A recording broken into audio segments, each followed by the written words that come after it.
As the gondola stops, we reach perhaps the most memorable location in the whole series. This one is actually haunted, despite not having it in its name.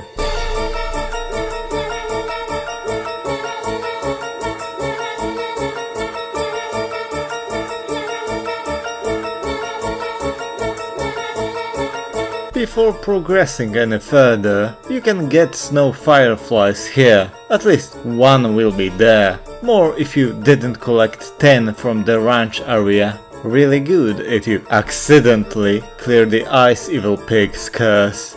The forest is home to the elf-like people called Donglin, and the Evil Pig's curse made it, well, full of ghosts, like this one. Also, the water is extra toxic and looks like it's full of gasoline. Our first job is getting rid of 3 yellow ghosts, which will stay immaterial until we cool them off with an ice boomerang. Grabbing one afterwards causes it to disappear and closes one of the creepy gate's eyes. Donglin Forest is the most platform-heavy stage of the game. It's quite vertical, and I would say that it is the peak of Whoopee Camp's level design. Sadly, square clothes exist, so there's no challenge in traversing it. Nearly. While swinging around, there will be this blue fruit, which will come in very handy soon. There's also another chest with a half pot of life. And you have probably already noticed that our max health has stayed at 8 for quite a while now. As in the first game, in the sequel we also need to get a special item for the limit to be broken. It is really easy to find the remaining 2 ghosts by just jumping around. Catching them causes the guard to appear. And is it just me, or does he looks like a Gengar a bit? Come to think of it, standard ghosts reminded me a bit of Haunter, so I'm just curious. Is it like the common portrayal of ghosts in Japanese media, or just a curious coincidence? The guard would be annoying, if not for a little trick with the help of the local species of pig. When it sees you, the ghost pig will launch its hands, grab you, and make you a ghost. Tombi can't wear clothes in this state, and everyone will ignore him.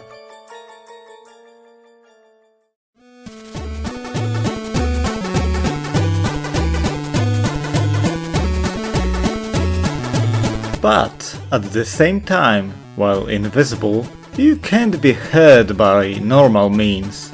Water and gravity are still effective though. The guard will still try to attack Tombi, even if it's not effective at all. So, we hit his tongue with either of the hammers 3 times and it's over. The gate face will respect our superiority and give us our first bell of the game. And if you're invisible, Zippo won't appear, even when he should. Perhaps he too is affected by the invisibility? Interesting. The role of Donglin Bell is interesting too, as in theory, you could softlock yourself in a few situations. If not for the ghost stickers, most of them will simply return you to the beginning of the forest where I rarely get visitors in here. Okay, I'll tell you a secret. some entity inside will tell you about the clear fruit, an item that heals invisibility at your command. But really, listen to this guy. Was that deliberate? I remember being so scared as a kid once I heard him, thinking that he was going to eat Tombi or something, but he just stays in the same place till the end of the game. Weirdo. If you want to recover from the ghost form without using any items or visiting a healing spot, just grab another ghost pig. Huh? Why you embarrassing me, huh?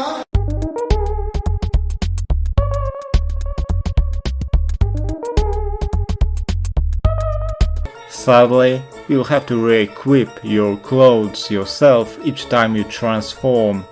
Before progressing deeper into the forest, going up there's a ladder leading to the artist's atrium. Its owner seems to suffer a bit of an art block.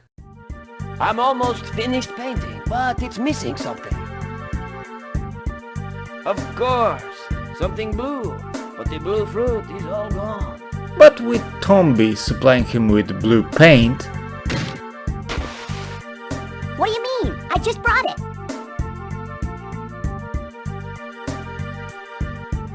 Oh, yes, that's the color I want.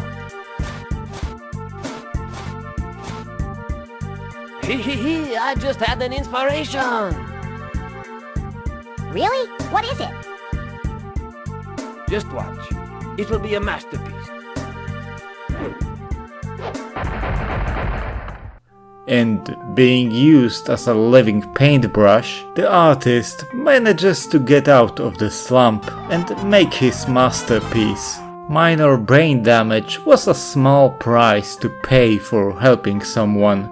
And hey, we are rewarded with a blue key, which can be immediately tried out on the chest inside the house. Too bad that it's holding a magic juice. Better version of previously encountered magic water. It restores more of the magic bar that we can't even use right now. Lovely. Well, at least we can get the Donglin Forest's final half pot of life located in the blue chest high up and to the right. Always look at the bright side of life. Going deeper into the forest, before we discover the gimmick of this place, a curious statue catches our attention. The simple act of checking it out causes crisis music to play. When I first played Tombi 2, having no knowledge about Baron from the first game, and barely understanding the game's text itself, I was puzzled why this statue of a dog is such a big deal. And I'm not sure, but the part about disobeying the evil pigs seems a bit badly translated, I guess. We can't do anything about it right now, so let's just go. The laughing and crying forest is just that. There are pumpkin-like fruits that change Tombi's— Oh god! Yeah, meet Banshee, an enemy that seems really out of place in the game's world, and that's what makes it so great. If you try to jump over her, she often gets up and can damage you, so be wary of that. She's also quite resilient, and even a charged up attack won't defeat her. Still, just like every enemy in the game, she's just a minor annoyance at worst. The laughing and crying mechanics returns, to no one's surprise, as we've seen dolls representing both statuses in previous lands. Sadly, the sound clips used for laughing and crying are kind of garbage. Other than that, it works the same as previously. Tombi can't use his weapons and will instead emote. The random emotional outbursts are gone though. By crying on the first door inside this section of forest, we can meet two Donglins who will tell Tombi about normal fruit and mysterious mushroom. Tombi thinks that he'll be gifted those, but all he gets is disappointment. It always cracked me up. They've made Tombi really expressive. In theory, you can get the mysterious mushroom by backtracking to the mountain's summit and opening the crying door, as it requires a blue key. It's not a bad idea to do it now, which is why I waited to do so for a very long time. Normal fruit is in a white chest behind the laughing door above the trolley stop entrance. It's weird that normal fruit has bigger requirements than mysterious mushroom, as the latter is much more useful. To cure yourself from laughing or crying, you have to eat a, clearly unamused, pink fruit. To be honest, to clear the main story, you only need to be in a crying state 2 times. Laughing is not required at all, just like in real life. And this version of the forest is much more humble than its counterpart from part 1. Yet there's more occasions to use both statuses, including a very nice optional puzzle. Don't get me wrong, it's still a quite underused mechanic, but from all statuses in the game, emotions get the most mileage. But then again, it just shows how undercooked the rest of them are. I'll never stop being salty about how worthless the oil smear is. There's no practical use for it, and its negative aspect is nearly non-existent. Like, it could make controls more slippery, make it impossible for Tombi to grab enemies, or at least deal more damage. I'm going to spoil it a bit with the invisibility, but there are only 5 ghost stickers in the whole game. 2 of them hide useful items, and 2 of them simply send you to the one at the start of the forest.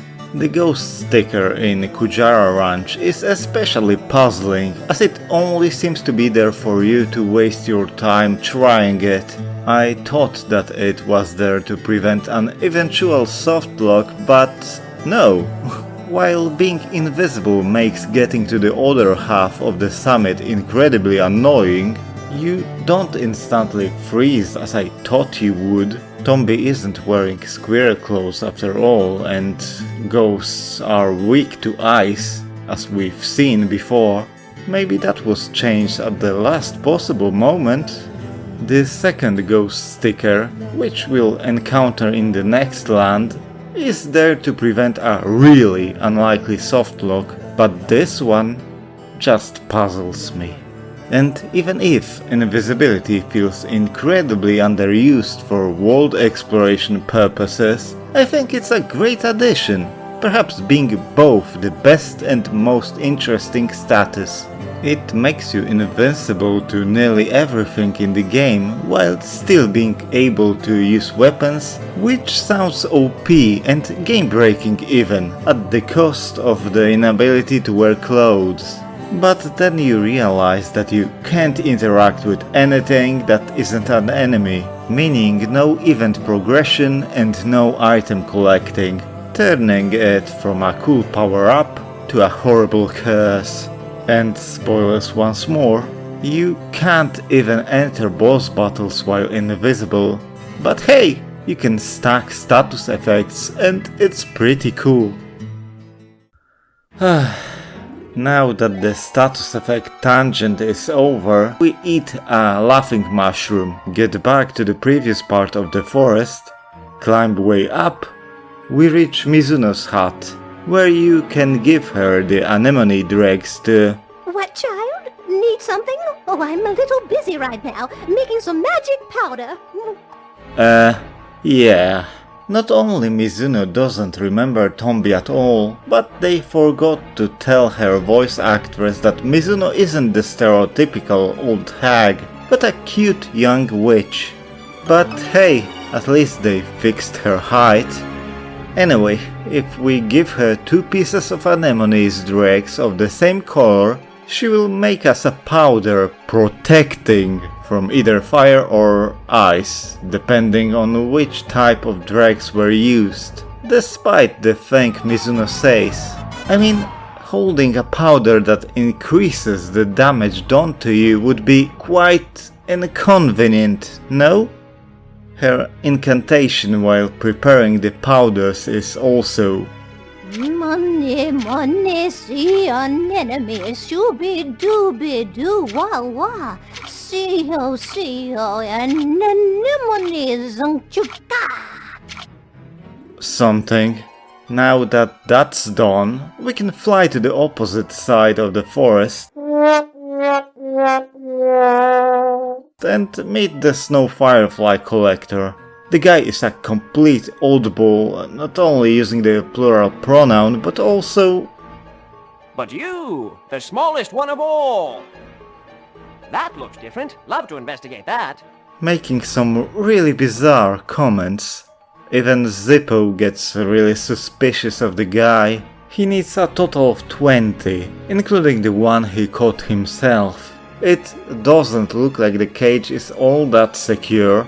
To be honest, it looks more like the Firefly just wants to chill. We give him all the bugs we have and leave. After admiring a ghost sticker that totally doesn't contain anything useful. Totally.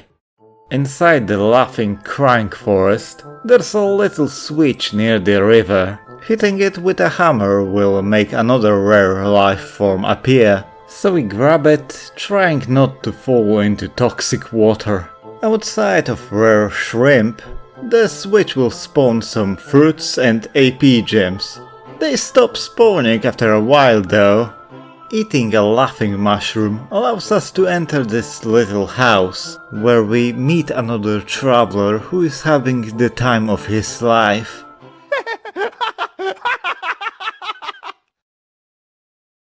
I just can't. Stop laughing. It shouldn't be too surprising when entering the house pretty much requires just that. Anyway, just like with his greasy friend from Kujara Ranch, helping this guy also requires a specialty sandwich from the chef's menu. This time, it's hash potato sandwich. Obviously, we need to boil the potato first. As the only source of hot water is in the pipe area, we go to the resting place of the rock. Place a potato under the faucet, hit the switch, wait, hit the switch again, and then, and only then, collect the potato. If you collect it after hitting the switch only once, or not waiting enough, it will only be half boiled, which is fucking wrong! We give the fully boiled potato to the chef and he prepares the sandwich for us. Looking good as always. Sandwich's taste stops laughing by reminding us about poor people in Eastern Europe who are forced to eat potatoes and only potatoes for every meal. Only in Eastern Europe do we eat raw potatoes and sometimes rocks that look like potatoes because we hallucinate from starvation.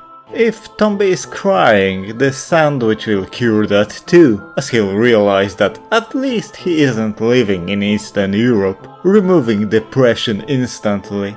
As a reward, we complete the Triforce of stories by hearing about the Tower of Wisdom. Cool. You might have noticed that as soon as Tombi entered the house, an event activated. It was because I got a bit too far and stepped on this little food switch. It's connected to the Donglin mechanism, and when I was younger I wondered a lot what's with it. The answer is simple. By fixing the mechanism and stepping on the switch, all the acorns do the 180. Up goes down and vice versa. Donglin Forest was clearly designed with its default setup in mind, so leaving it changed can make exploration quite a bit trickier. And if you wondered, Donglin is Japanese for acorn. Becoming sad again, we enter the only obligatory emotion door in the game. We meet Spider-Man at home, who is flexing his powers and teasing the return of an old friend. Leaving the building, there's this post that can be hit with a hammer, so after consuming a normal mushroom, we do just that. We cannot progress further, no matter how acorns are positioned. To do that, we need the grapple. We return and find 2 more posts connected to a wall. Smashing these to the ground will reveal a blue chest holding grapple. And I don't blame them for sealing it in stone, as Grapple in combination with squirrel clothes is cursed, breaking the rest of platforming completely. While it works pretty much the same as in Tombi 1, it feels, I don't know, more fun for some reason. Also, a charged attack will actually stun enemies. It's great for grabbing flying chests, like this one in front of the library, which is holding turbo pants, the ultimate pair of pants that is red, because red goes fast. With a grapple in hand, we can progress to the heart of the forest, but I'm going to get the remaining Snow Fireflies because, we get a single one from each sister after finding out where they are hiding. So we take a ride on a slide, throw a snowball into a hole, and fly through the frozen cavern. In the same cavern, we can use Grapple to climb to the hidden alcove and drop a small rock on the Snow Firefly nest, allowing us to grab the remaining ones.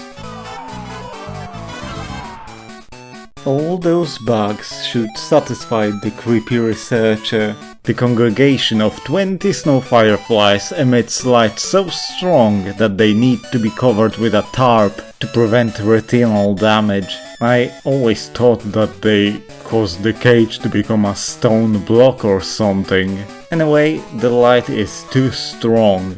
If only there was a way to transport them safely.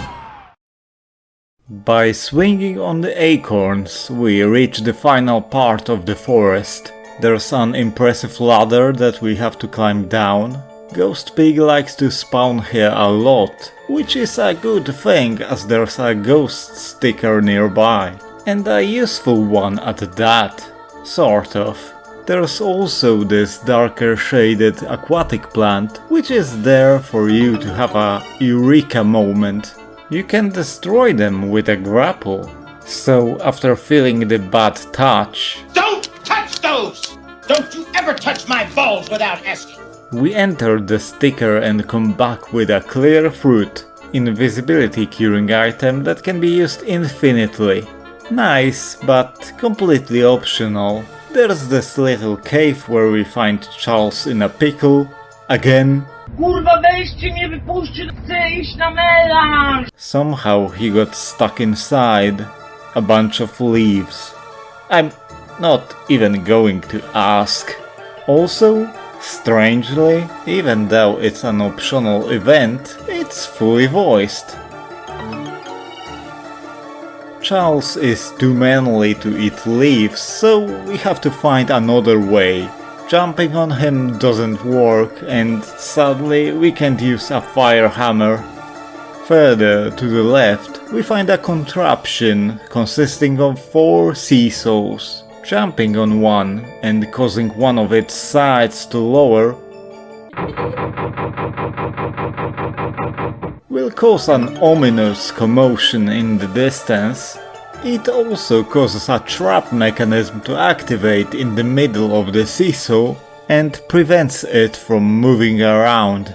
You can unlock it by hitting the axe with a weapon. Depending on which side is lowered, a different symbol will be present on the trap. You'll want all of them to have the same symbol, starting with pulling the ones facing the camera. It causes blocks to appear on the west side of the area, allowing you to grab, after you stun it of course, a rock crab. Yeah, it's just great translation work, guys. There's also a 4th AP chest requiring a whopping 1 million AP. Setting the contraption like this has more benefits, like being able to escort a caterpillar. It's definitely not a potato bug. While it slowly trudges down, I wanted to touch on an obvious subject: Donglin Forest's theme. The most iconic part of the game's soundtrack, without a doubt. It's just perfect. Atmospheric, lively, and just creepy enough. I love the use of drums and ghostly sounds. As great as Donglin Forest is, it wouldn't be the same without this theme, that's for sure. So, how the Japanese version fare?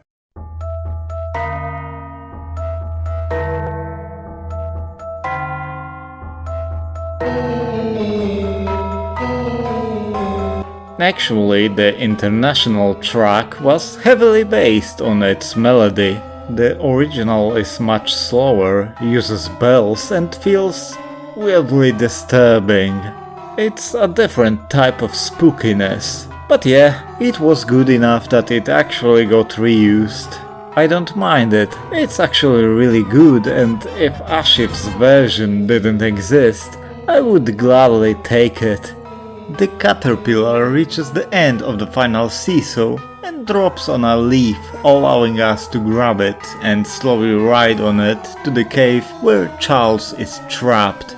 Be sure to walk slowly near the caterpillar as it goes down. If you're too far away from it, it will start going back. It takes just a few seconds for Charles to be free, thus ending another event. And the reward is well worth it. Superberry breaks that pesky max vitality limit. Before leaving the game for the rest of the story, Charles mentions that the item was from some old codger. Who could it be? We go back through the contraption and fly to the tower. If every seesaw was placed the way I've mentioned before, the upper passage will be clear. Otherwise, you have to go back and pull the seesaws in the right place. As soon as we enter, crisis music starts to play. We observe another needlessly complicated mechanism that will lead us to the next land, more or less. There is also a shit ton of ghosts that are clearly disturbing this poor guy. And hey, his delivery actually sells the seriousness of the situation. Well, do you see that book there? That's the treasure of the forest. It's the evil pig book. The ghosts are after it.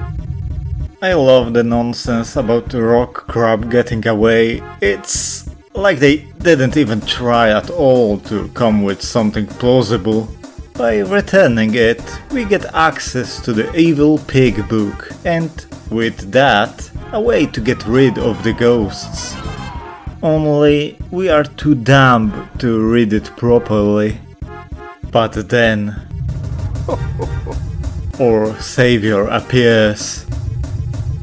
Kynan, watch out! Oh my, there's a lot of them here.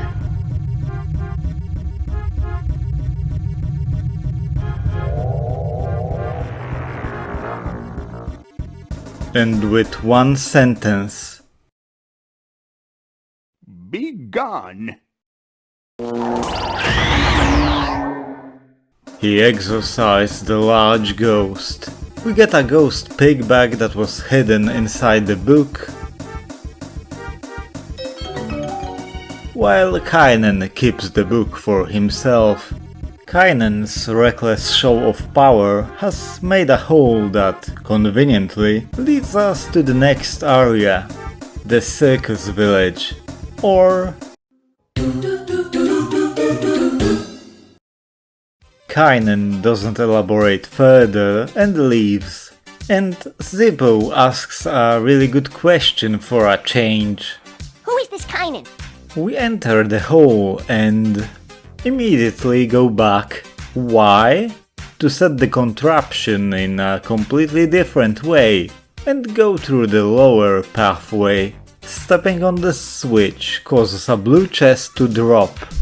It contains healthy lunch. And that's all. There's no event completed, nothing. To not waste more time, we charity wing to Circus Village starts with an overworld segment. It's actually the final one of its kind in this game. We meet the son of that injured miner woman. He still hasn't found that get well plant, so he's going nowhere. We also meet Chiquita, a woman with a very interesting accent. Well, long ago, this used to be the home of a wonderful circus.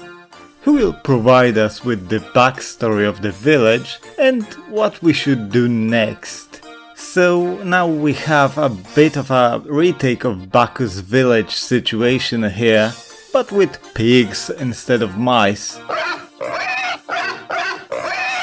Orange Evil Pig was also credited as the Earth Evil Pig, so nice attention to details.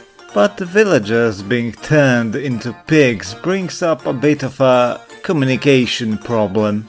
To understand the cursed villagers, we require a different set of clothes. Pig suit to be exact, like the one worn by this boy over there. The second one is hidden in the closet, which is locked. If that was a normal level, we could just jump or grapple our way through. But nope, we're limited by the mechanics set up by the gods. Before progressing with the main plot, by visiting this hut, we meet another traveler.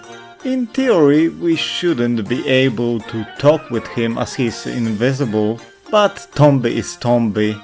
Yeah, I know, invisibility is an awesome status, but it has limits on its usefulness. He's also quite hungry, so you know what it means. Another episode of Cooking with Tombi. This time we'll make a dried fish sandwich. Obviously we need a fish. You should already have plenty from the starting beach. Just go to a drying net, lower it completely, place as many live fish as you want, 4 is the limit, and raise it up fully. Go for a walk to another stage, come back, voila! A dried fish. Now take it to the chef. Come on, bring me something good. Delicious. Not only do we get a sandwich that cures invisibility, but we also complete the cook's menu. And now... What strange food? I hope I can handle this food in my current condition. The taste test. Or visibility impaired friend eats with gusto, returning to his homely self. As a reward, he'll share some information about the legendary towers. It's a wet fart of information, so thanks for nothing. Well, at least he believes in us. You'll surely be the one to discover all the towers. Get out there and find them. Circus Village also contains the final ghost sticker, and this one is here for a reason, because if you screwed up with the deep forest contraption so that the upper path in treasure house is blocked, became invisible, used your last charity wing to fly to the Circus Village while not having either the clear fruit or a dried fish sandwich, you would be soft-locked from progressing in the game. Yeah, I'm sure that it happened to many people naturally, but cheers to them for protecting us from ourselves. I have to really hand it over to Whoopee Camp. They've made Tombi 2 quite bug-free game. Climbing the ladder, we are rewarded with a scene that would steal the audience's hearts in the 1920s.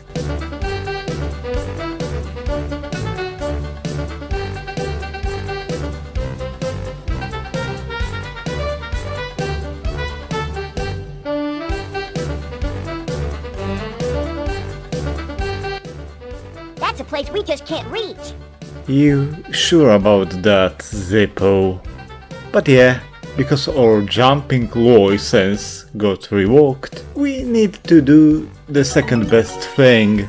And that's rolling a ball to a seesaw twice using a wheelbarrow controls, and then murdering the bird with it. I mean, they've programmed the mechanic already, it would be wasteful not to use it again, right?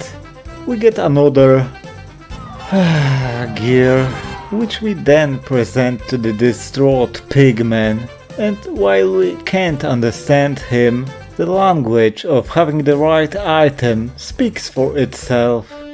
With a now raised bridge, we can get the closet key and some fancy new threads. Now we can talk to transformed folk freely. Damn, boy, he's thick! Boy, that's a thick-ass boy! Is it a bit of a cop-out to introduce a costume strictly to yes? Speaking piggish is useful only during the Circus Village arc, and to talk with one very specific NPC in an endgame optional event. Other than that, Tombi's jumps get really floaty and you can perform a butt pound. Why? Other than for fun and one very specific place, there's no reason. Before going to check on the pig-suited kid, I strongly advise checking on all the NPCs around the town. Sure, most of them spout rather useless game hints or fluff, but the guy by the fountain mentions blessed bones. More like a bozo, am I right? He points out a possible connection between flowers and the fountain itself. There are 5 flowers, counting this one, that we need to water to finish this event. At this point there's still one more, located in the next land. This pig lady tells us about rare life forms we are missing. There was a rare fish in the town of the fishermen. Yeah, they've messed up, and female circus performers are voiced by men. I mean, not a single one was voiced in the Japanese version, so... Still, I think you can notice their gender. I feel bad for this kid. He was so close to what he was looking for. The fact that plants used for healing injuries grow near the place where acrobats perform is a nice piece of world building. And I admire the callback to the previous game too. We give it away, doing a good deed and finishing another event. Feels good. The little guy had a lot of courage coming so far from home, and without squirrel clothes for that matter. The flower box caretaker was always a mystery to me, because no matter how hard I tried, I couldn't find any use for it. Seriously, no primary or secondary event used it. Whoopee Camp made content that probably only 1% of the game's original player base has seen. There's also an ice candy store. Storekeeper is a circus performer who doesn't have any talent, so he wanted to sell ice candy to contribute, and yet he has no ice candy. Good going, buddy. As per tradition, we'll be doing others' work for them. But ice candy production will have to wait till we have the means. Finally, we check what's going on with the kid and an old, weird-looking pigman. The boy wants to see the circus act, which is impossible because of magical circumstances. I can't blame the kid for throwing a tantrum. Imagine traveling through a coal mine, frozen mountains, and a forest full of ghosts, getting a dumb-looking pig suit to be able to speak with the locals, and being told, nah, the circus is closed. They should be thankful that he didn't use some other means of discussion. Okie dokie, how's this? We just drove 2,460 miles just for a little Roy Wally entertainment. The moose says you're closed, I say you're open. Anyway, our job is to make the main clown confident in his skills once again, so he'll perform for the kid and allow everybody to just go on with their lives. The clown ropes us in to train his new trick. Hey, just what I need! You guys busy? Yeah, I'm sure. You just have that nothing to do look. I want to practice a new trick, but it's too dangerous for one person. We are basically spotting for him so he won't hurt himself while performing. It's the return of wheelbarrow controls for the last time. And yeah, we can fail it spectacularly, but outside of a quite funny reaction from the clown, nothing happens to him, and he allows us to try again. My biggest tip for you is to not follow the clown with the trampoline. Just wait until he stumbles and starts falling, then rush to him. If you don't move at all, he'll fall much quicker. He does a quite impressive acrobatic feat,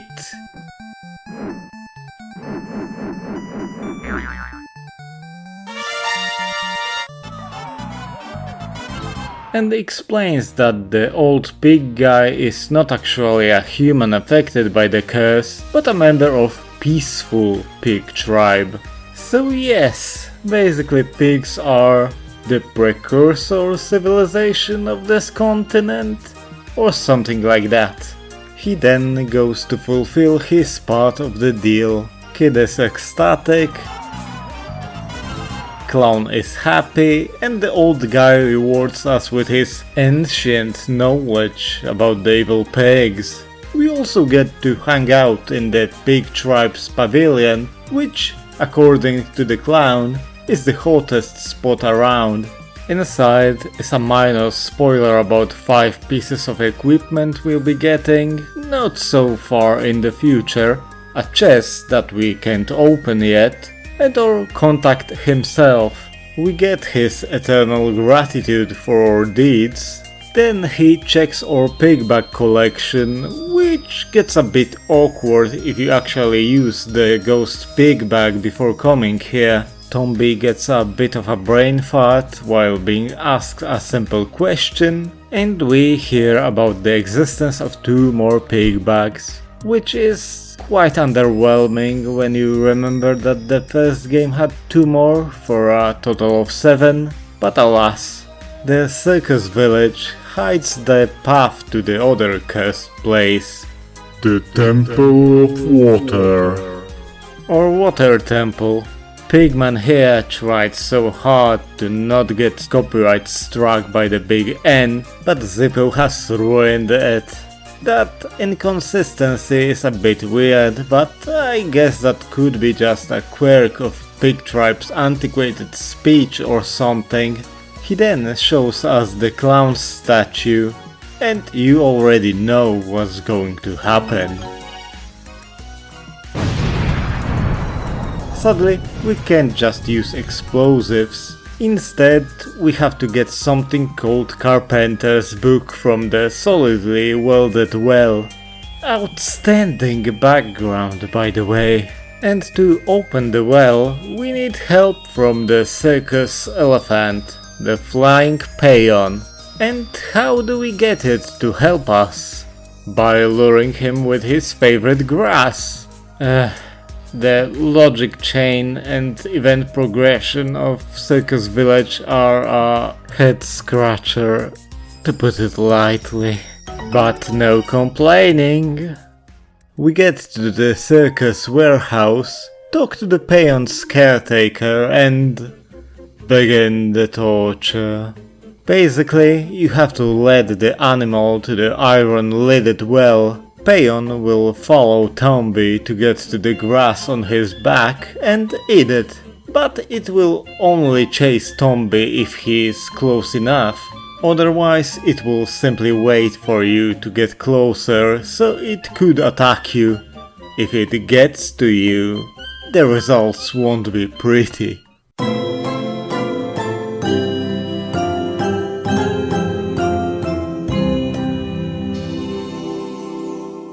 Well, you don't die. You just have to get peon grass from the pig tribesmen and start the baiting process all over again. I wish I was dead. It was mind-numbingly boring even when I was a kid, so let's talk about the elephant in the room.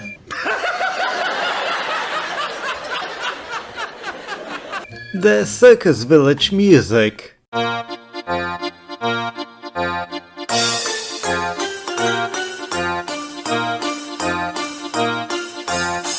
It fits the general theme very well, and it could successfully be used as background music for a theme park's ride or something.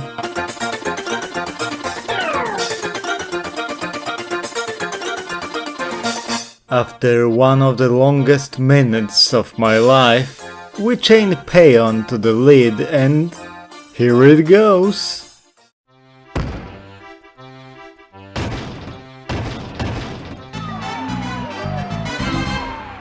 Zippo then recovers the carpenter book from the well.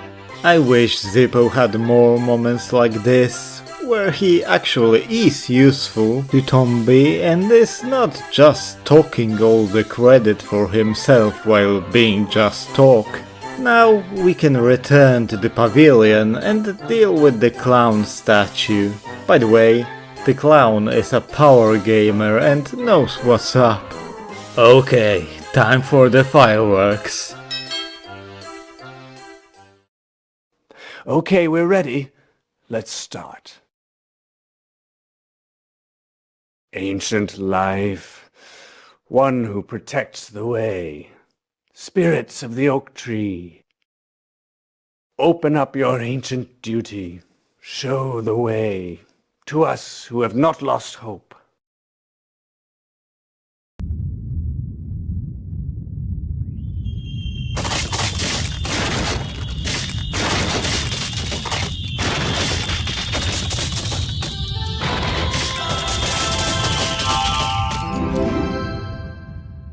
I love how every land has its own big bombastic moment.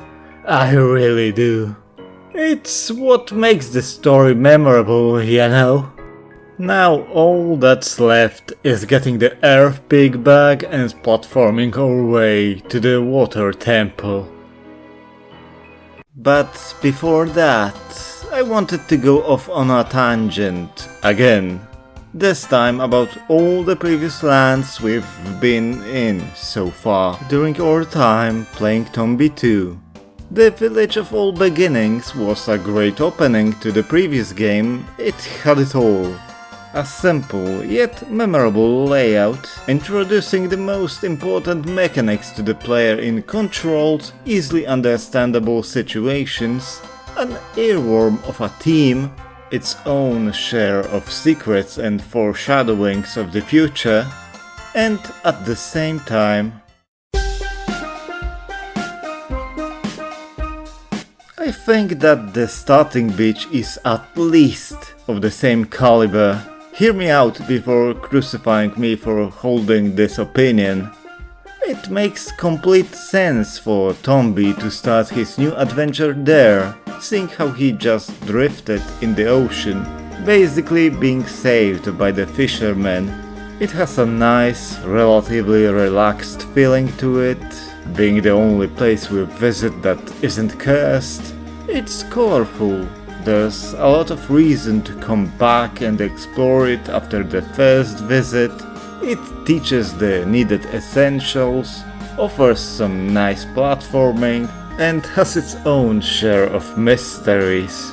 It at least feels like it offers more than its counterpart. And win is a win, enough said. While its theme isn't as iconic as the one from Village of All Beginnings, it's still really solid, putting you in a summery, lazy mood. And parts of it are genuinely quite beautiful. I love the large mine underground. Sure, it's a weird pick for the second stage and contrast with the forest of 100 flowers, but it just works. It's a complete tonal shift from hanging out with fishermen in the sun. The mine is large, dark and oppressive, just like an underground mine should be. Many call it boring and uninspired, but I beg to differ. It's definitely the most complex land of the game, with many nooks and crannies, a lot of hidden, completely optional treasure, and while there's a lot of empty space, it still works wonders for the imagination. Also, it's the only location of this kind, and by that I mean closed off and dark, so it works. The place also has layers, and it's more complex than it originally seems. Not by much, but still. Then there's the coal mining town, which is outstanding, and I'm sure it's how they planned the village of civilization to be. Big, full of life and stuff to do, with interesting events and distinctive looks. And for all the salt I spewed out, the trolley ride is still a better minigame than motocross course, and everyone remembers it, for better and for worse. Music tracks fuel the atmosphere even further. Of course, there's also Gran, who elevates everything to even higher level.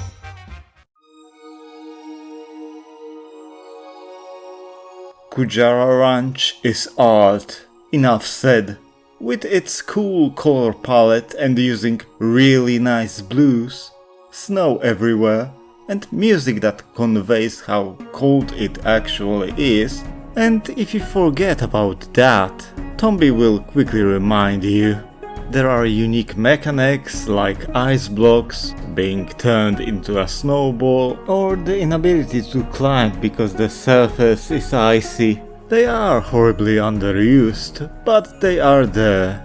We have the most memorable enemy type, some more mysteries, Santa Claus. Spoilers, this place cleans up really nicely after the curse is removed. Definitely, it's the most combat-heavy land, but when speaking about platforming, I felt it was a bit lacking. Still, it's an outstanding and an ice level that this series deserved. Donglin Forest could be described with the word iconic. Sure, it's just a dark, creepy forest, but do you really need more? There are ghosts, bizarre flora, and the locals are a bunch of complete weirdos. The feeling of this level, as I've said before, isn't scary per se, it's just unnerving.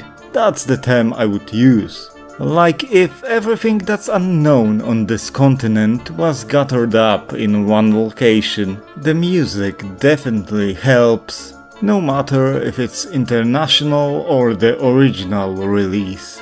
It's the most platform heavy level, which sadly isn't saying much.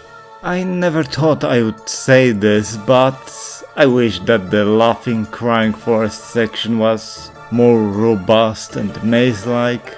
The use of 2.5D would be perfect for that, something to get lost in, like the Haunted Mansion, just less annoying please. And while there's still plenty to do and grab, honestly, the second half of the game has a lot less interesting treasures to get. You know how many pots of life there are in the second half of the game? 2. And we got them all already. It's almost as if they went all in to make the first half as good as possible, peppering levels with goodies all over, and then ran out of things to give to the player. I still love the second half of the game though. It just feels different. And now we reach the remaining part of the Circus Village area, the road to the water temple. Actually, it's just that, this little screen, which could actually be seen earlier from this point. At least I think it is the place. It would make sense when looking at the map. Okay, let me say this. I don't hate Circus Village. Even if personally I don't like clowns all that much, I actually like it and think that it's fine section of the game. It just could be done so much better, you know? I mean, Bacchus Village, which is the direct counterpart of Circus Village, worked really well. Hell, even in this game we have coal mining town, which is wonderful. So why is Circus Village not as good? Because everything around it is concentrated just inside the town's walls. And while I like the top-down perspective segments in both Tombi games, they work best as a momentary diversion from the platforming. I still remember when, after getting the game, I talked about it with one of my older colleagues, and he spoiled me with all the lands included. I was really skeptical when I heard about a level that takes place inside a circus, but then again I was doubtful about Santa's appearance, and he was actually in the game. So, in my mind, I had all these platforming challenges involving jumping from trapezes, trampolines, being shot out of a cannon, and then I reached the circus itself, shot a bird with a ball, disguised as a pig, helped a clown, and led an elephant to a well, and then I just left with a pig bag. I wasn't as disappointed as I was when my dad brought me Digimon World that the local game backup dealers advertised as a Pokemon game. I was confused. It took like 25 minutes or even less. I just think that the area surrounding Circus Village has a lot of potential. Sure, its mountain gimmick is a bit the same as the Kujara Ranch, but you could make it more like Phoenix Mountain, but vertical, like separating the village itself from the pig tribe's pavilion. Make Tombi climb the mountain to the top where they reside and convince them to help the clowns and let us pass to the water temple. All that while the strong winds are trying to blow us away, which would render bird and, especially, squirrel clothes useless, while making the heavier pig suit shine, perhaps utilizing its butt stump to traverse. And even if they didn't want to spend resources on making another sub-location, they could just send us on a wild goose chase through the previous locations to gather some MacGuffins needed for the circus show to happen or something. Yeah, they could make Circus Village the world hub of sorts.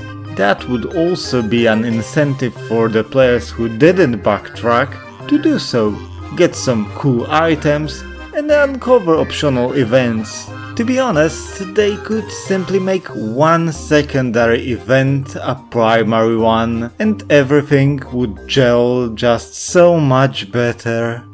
But they didn't do anything like that and that's still fine. You know, there's only one big area left, the hyped up water temple. Luckily, it's nowhere as annoying as its namesake from a different game.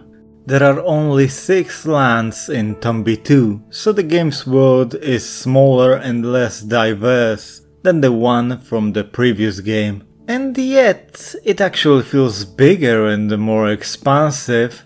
I don't know if it's just an illusion created by the game being in 3D or something. There are more items, treasure chests, and fewer empty storyline events.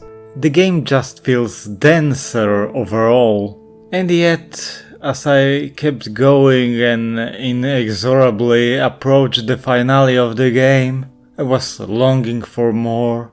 All that theory crafting about the untapped potential of Circus Village is a side effect of me just really not wanting to be done with this game. But I'll be honest with you for a moment. Tombi 2, in opposition to its predecessor, is a complete game. I'm sure that at some point they wanted to put more stuff in, but they didn't want a repeat from their previous game and just trimmed it nicely into the package we know today. When playing the game in preparation for making this series, I initially thought that it would be nice if there was just one other land cursed by an evil pig. Maybe a desert oasis being wrecked by powerful thunderstorms. I mean, a thunder electric evil pig sounds like a nice idea, no? But the further I went in, the more I realized that everything in Tombi 2 is just so cohesive. There are no loose ends, everything connects nicely. Was I just greedy and wanted more? Tombi 2 is a truly curious case. It's more of a sidestep than a direct improvement. A very graceful and impressive sidestep, don't get me wrong, but at the same time, it felt like a training exercise, carefully checking new grounds before deciding to go all in once being confident enough. Perhaps that's why everything is so undercooked. The sequels of other games that are within the same console generation as the original tend to be really similar, reusing and repurposing many resources. The big change of direction between both Tombi games was something quite unheard of. I mean, it was a switch from 2D to 3D in what, 2 years? Sure, the second game reuses a lot of motifs and ideas, trying to build on the known base and already forged identity, but they just weren't able to perfect it within this game. They just didn't have time or a finalized vision.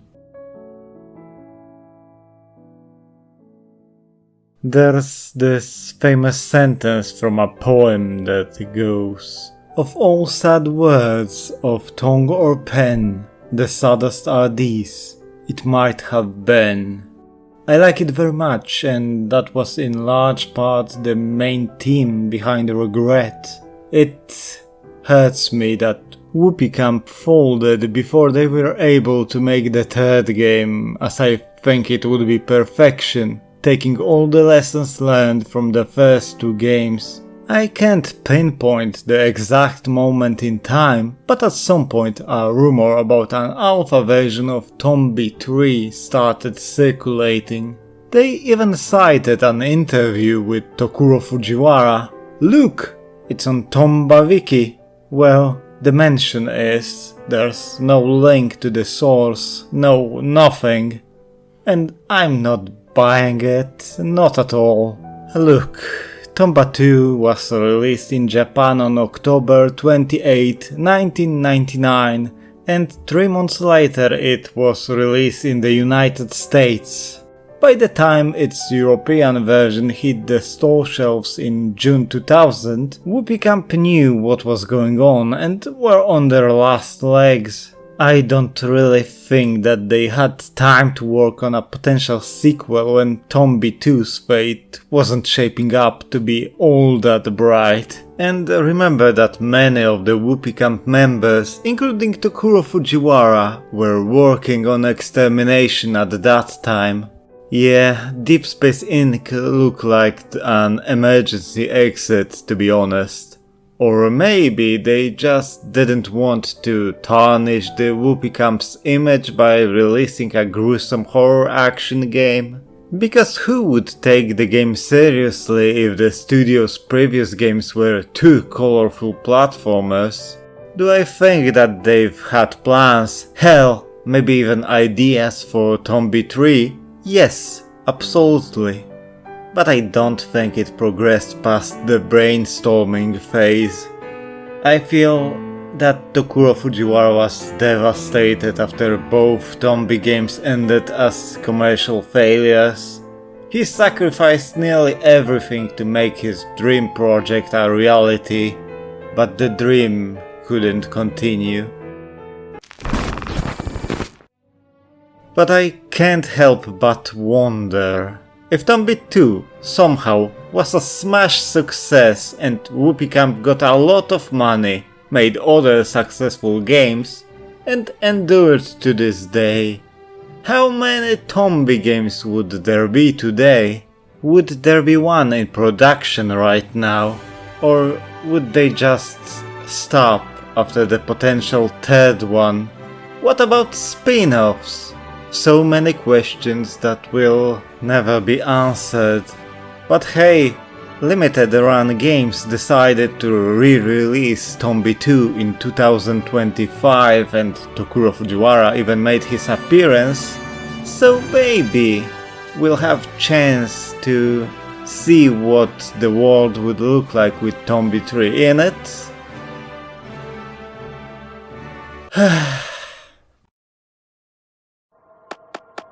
And so, we reach the water temple. It being full of water makes it quite annoying to traverse, seeing that Tombi forgot how to swim. You can use the pigsuit's butt stomp to bounce off the panels, or just try to fly over. You'll probably get hurt while wearing the squirrel suit, but it is a less annoying way of getting through this section. Actually, hold on as I'm talking stupid again. Pigsuit is better here 99% of the time.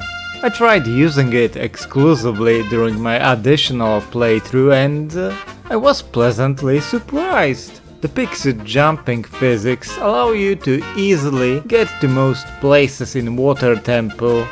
So, sorry for talking shit, pigsuit. You're actually quite okay. We get a... Okay, now that's just trolling. How's that supposed to work? Never mind. There's a new enemy type, the Dokapin monster? What? Its design is as bizarre as its name. It just doesn't fit the feeling of the game. It must be the eyes, I tell you. Anyway, their gimmick is that they are immune to every weapon that isn't spiky. Piercing one with something like Grapple will turn it into a small stone platform floating in the air. You can also jump on them like on a trampoline to reach new heights. They are extremely weird, perhaps even more than banshees. There's also the last pig species, the water pig, which can obviously swim. And we can't, so jumping on them will drown Tombi instantly. They also channel their inner llamas and spit on you. Progressing will scare shitless this poor guy. Whoa! Ooh. What? Aren't you a water pig? His voice actor deserves an award for this role. Change my mind. They took my precious round cog and hid it somewhere. We return the stolen round cog to him, bringing him much joy. It's the round cog! I thought it was gone forever! And after a bit of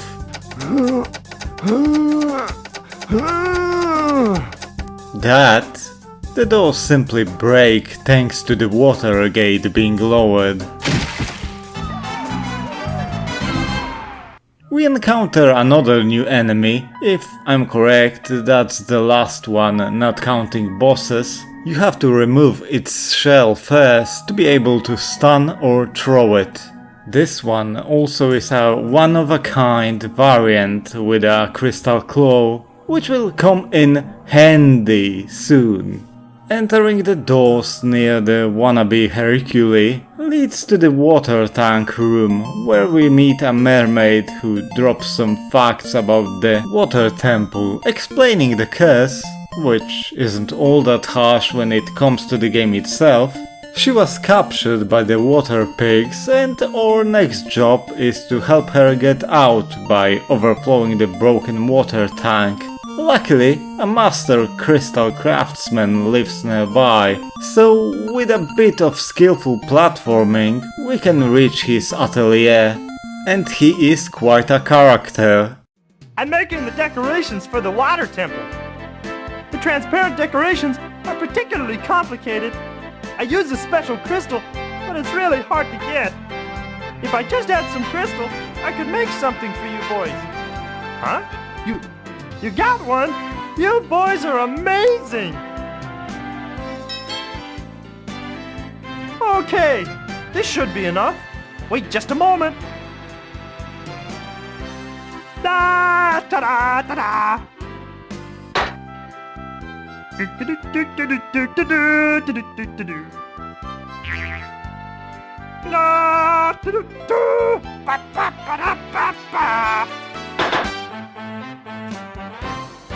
It's ready, and like I promised, this is for you, boys.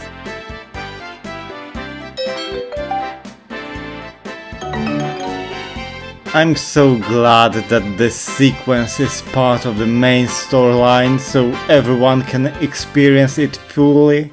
And I can see a perfect place for it already. Mwah, fits perfectly. Now just to step on the switch and the mermaid is free again. Come to think of it, she looks very close to the mermaid who taught Tombi how to dive. Coincidence? As a reward, she gives us the means of traversing the water, but instead of simply teaching us to swim again, she turns our pig suit blue.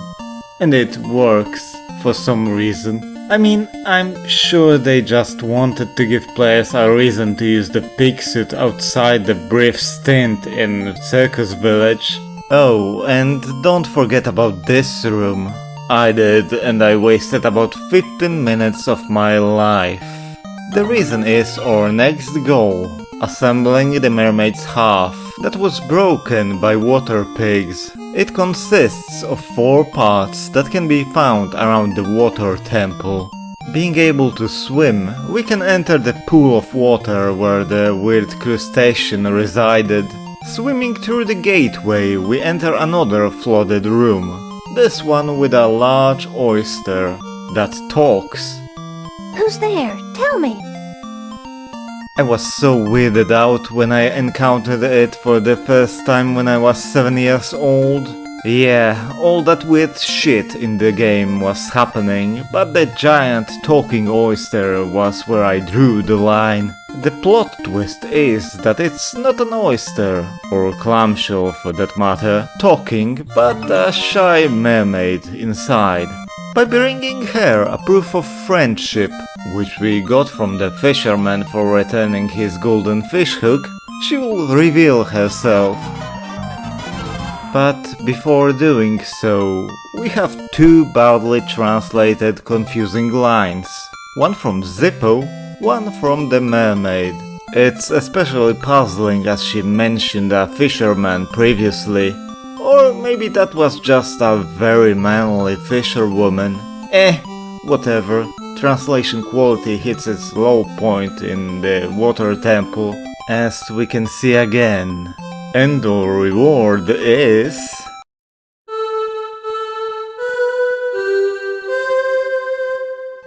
half of strength incantation.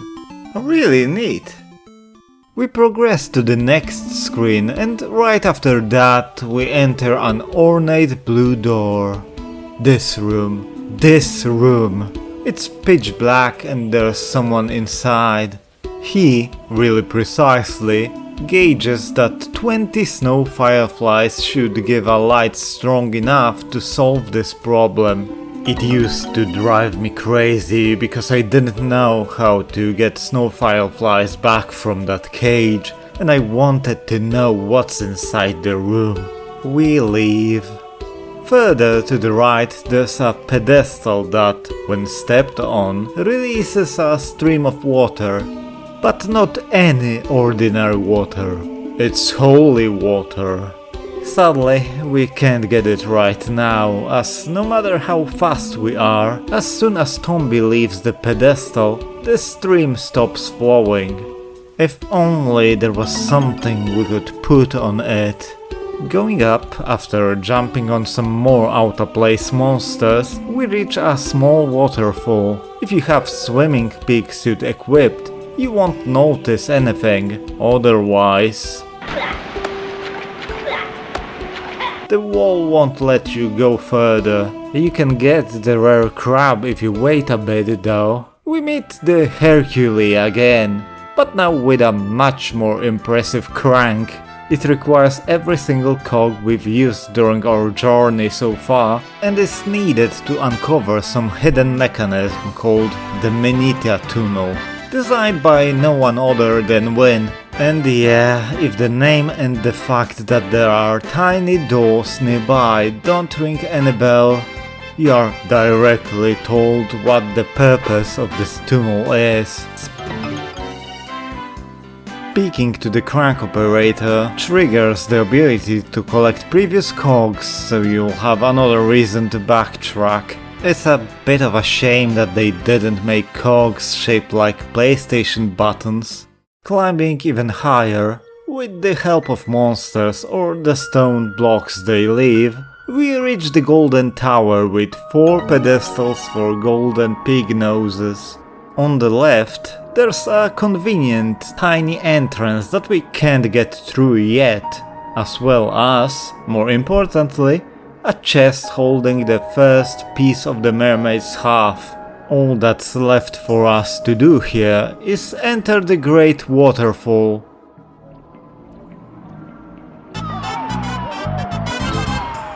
And, I mean, that was to be expected, I guess. It's a bit of a disappointment, but it's a nice room. And if you make one step forward, Evil Pig Gate appears. If you didn't backtrack or did it lazily, it's quite likely that it will be your first evil pig. But not today. We return to the entrance of the water temple. If you want to get all the submerged gems, just use butt stomp. Climbing the ladder allows us to explore the rest of the temple. Just watch out to not fall down here. Higher and to the left, there's an entrance to the building. You can also get there from the foreground. Firstly, there's another mermaid. This one is trapped in a large aquatic plant. I think you already know how to get her out. The water plant is found all over. The water plant is found all over. It sucks nutrients from the surface to grow larger. It sucks nutrients from the surface to grow larger. Then there's another traveler, but his problem is quite simple. The guy is hungry. Reusing content again, eh, Whoopee Camp? You can give him any food item. Be it a sandwich or lunchbox, he isn't picky. We are rewarded with top tier ASMR. Oh, so good. So good. I'm in absolute bliss. Oh, so good to be alive. And then he goes on about the 3 legendary towers, their contents and how to reveal them. He also gets some trusting action going. As much as I like the towers, the info we get as rewards from travelers feels really meh as a reward lately. Our guy then notices that there's no rucksack on his back, which is a terrible thing to realize. I've been there too. Adding another thing to do when we'll go on a big backtracking tour. Trademark. The other room is empty right now, and won't be too useful anyway.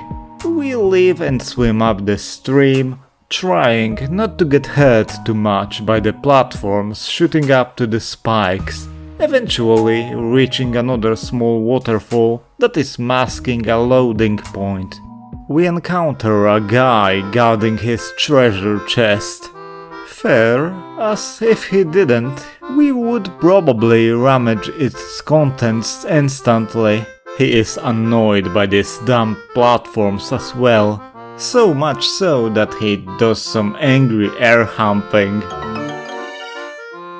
Wanting to help a brother out, we smack a switch, resulting in getting rid of the trash. The guy is ready to swim home on his raft. The chest he wanted to transport is too heavy though, so he leaves it for us as a reward. So I'm on my way. Thanks.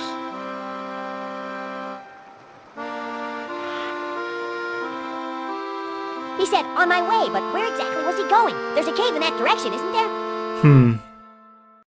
Luckily for us, it holds the white key, and with it, we can open every treasure chest in the game. Also, you've probably noticed, but every key corresponds to the main color of the person we got them from. Nice touch! And yeah, the guy somehow lives through that rafting experience.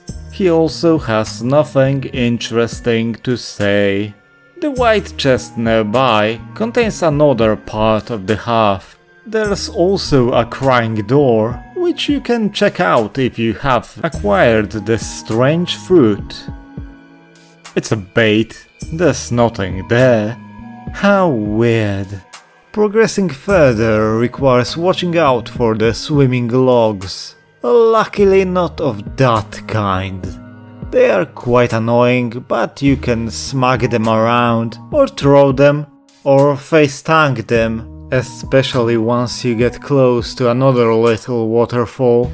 Speaking of waterfalls, once you get to the higher level, you can ride them down to get items. Sometimes not, it's kind of wonky. That's also how we get the third part of the harp. By the way, be careful. If you drown here, you'll be sent right back to the entrance. But hey, you can use that to search for the final part of the harp, right? Or you can climb to the highest point of the temple to meet the giant fish. It is sleeping peacefully and isn't going anywhere. Then our mermaid friend appears, reminding us that we are collecting pieces of her harp, just for that, to be able to wake up the water temple's guardian. But where the hell is the final part?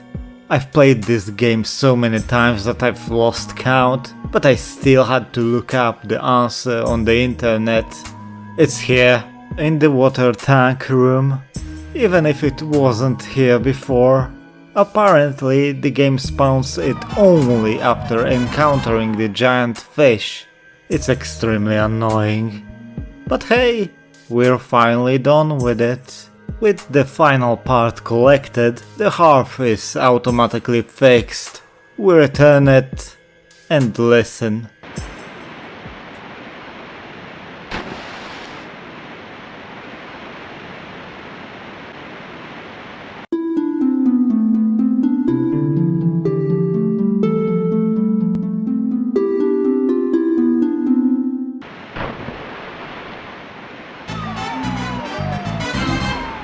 The special arranged version of the Japanese theme of Water Temple is enough to wake up the giant fish, allowing us an audience with it. After a bit of twerking and exchanging a few deep thoughts, the fish goes up the waterfall and then...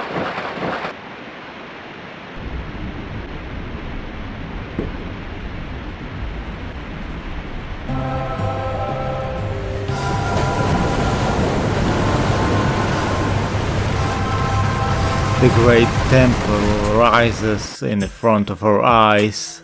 While not exactly as bombastic as big events from other lands, there is a certain beauty to it, and it's a nice reward for our effort. Not wanting to waste time. Screw it. We're going to see what's inside the dark room. We need all 20 Snow Fireflies, but getting them in one place causes retina-destroying light to be emitted, forcing us to find a specialty container, a light-cutting box, if you will. And it's closer than you would think. To get it, you need to prepare first. Be sure to switch the Donglin into a secondary position and then get grabbed by a ghost pig to become invisible. Now you have to climb to the top where the researcher resides. It's the hardest platforming challenge the game has to offer, which makes me sad as it is really satisfying to pull off and proves how much the flying squirrel clothes ruin the game. Or you can just wait for the ghost pig to appear while near the top, that works too. Still, you'll have to do a pretty long jump and use a grapple. Inside the ghost sticker is exactly what we need. Remember that you have to be visible to talk with NPCs, so the clear fruit comes in quite handy. And just like that, we receive our fireflies. Now fly to the water temple. Come to think of it, it's kind of weird that there's only one safe sign in this location. We get back to the dark room, and by releasing all Snow Fireflies, we illuminate the whole room. It looks kind of boring, to be honest. Yeah, it was a disappointment. We sacrificed 20 innocent lives for a guy standing on a chest inside an empty room. And he didn't even notice that he was standing on the thing he was looking for. He was too busy humping the air, I guess. Like, really, what's with the water temple NPCs and that specific idol animation? Zippo blows the guy's mind, and then we're allowed to listen to the ancient words of wisdom. Ziobro kurwo jebana! Przestań mi kurwo rodzinę prześladować! Pedale pisowskie w dupę jebany ty! Damn, that ghost of wisdom guy had to be a pretty dope fellow. Thanks for half of the wisdom spell. It was okay. I mean, the expectations were so high that they simply couldn't be met. But wisdom spell and air humping. Wiser, but only in half, we enter the great temple. It looks fancy in here.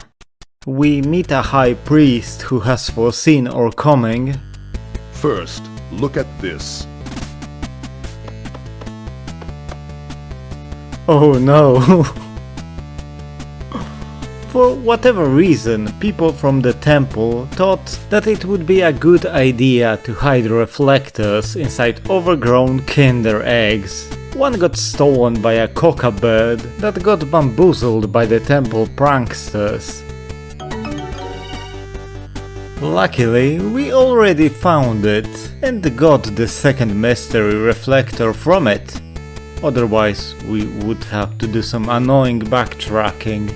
We put it on the pedestal, and the priest opens the skylight. He, warns us not to look at the light, I suppose? Whoever gets the pig bag, make sure you don't look into the light.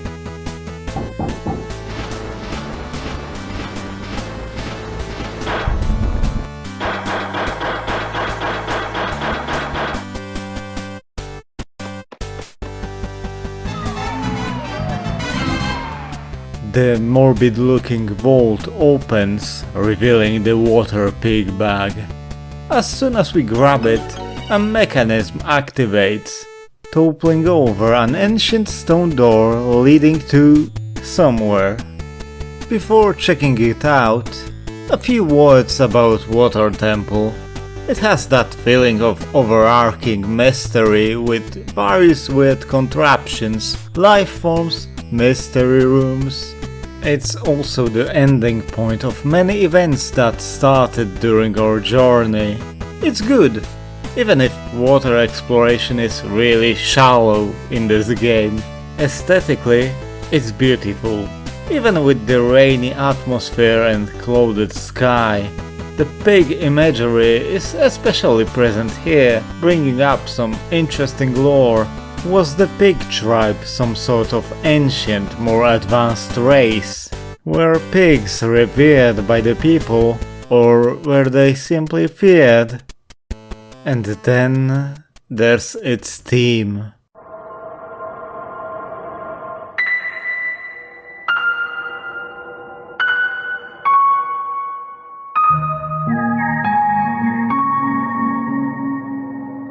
Bit melancholic, beautiful, mysterious, with instrumentals that bring water falling to mind. Water Temple has a completely different tone than the other locations. It's more somber and reserved. There's, fittingly, a note of finality to it, making the player think about their journey. Gameplay or event-wise, it's average at best. And yet, when you add every single part of it, it's my favorite location of this game. Music might have been key here. Okay, let's go.